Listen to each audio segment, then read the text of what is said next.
Bonjour à toutes et à tous. On s'est déjà demandé comment les ordinateurs font pour jongler avec des listes de données gigantesques à une vitesse pareille. Eh bien, la réponse se cache dans une structure qui a l'air toute simple, mais qui est d'une puissance incroyable, le tableau. Aujourd'hui, on va décortiquer ensemble cette brique fondamentale de la programmation. Allez, mettons-nous en situation. On doit gérer les notes d'un élève.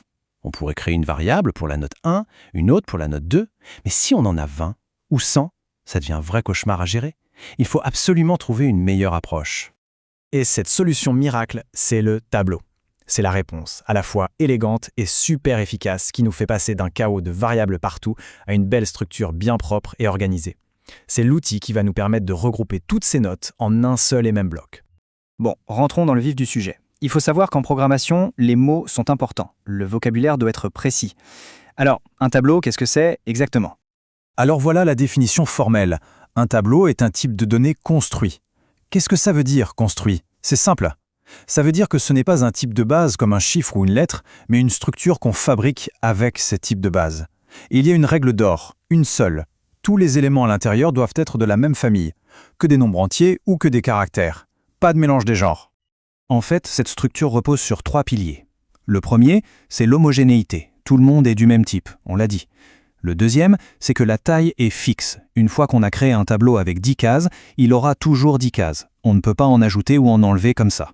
Et enfin, le point crucial, sa vraie force, chaque élément a un numéro de casier, son index, qui permet de le trouver sans chercher. Pour se le représenter, c'est tout bête. Il faut imaginer un tableau comme une grande étagère avec des casiers numérotés. Chaque casier contient une seule information.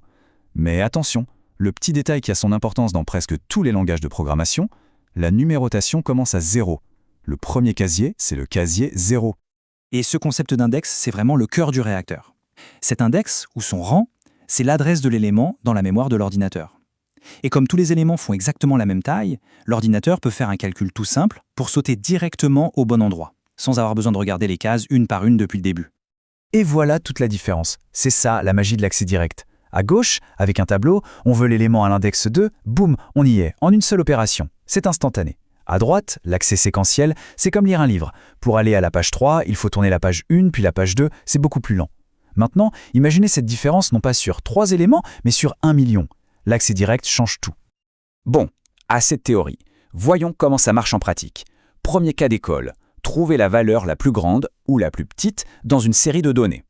C'est ce qu'on appelle en termes techniques la recherche d'un extrémum. L'algorithme est super logique. D'abord, on est optimiste. On prend la toute première valeur du tableau et on décrète que c'est la plus grande pour l'instant. Ensuite, on passe en revue toutes les autres valeurs, une par une. Si on en croise une qui est plus grande que notre maximum actuel, eh bien, elle prend sa place. On a un nouveau champion. On continue comme ça jusqu'à la fin, et le dernier champion qui reste est bien le maximum de tout le tableau. Et tout cet algorithme repose sur cette simple ligne de code. C'est le duel. À chaque étape, on met en balance le maximum qu'on a trouvé jusqu'à présent avec l'élément suivant. Si le nouveau est plus fort, il gagne et prend la place. On répète, on répète, on répète.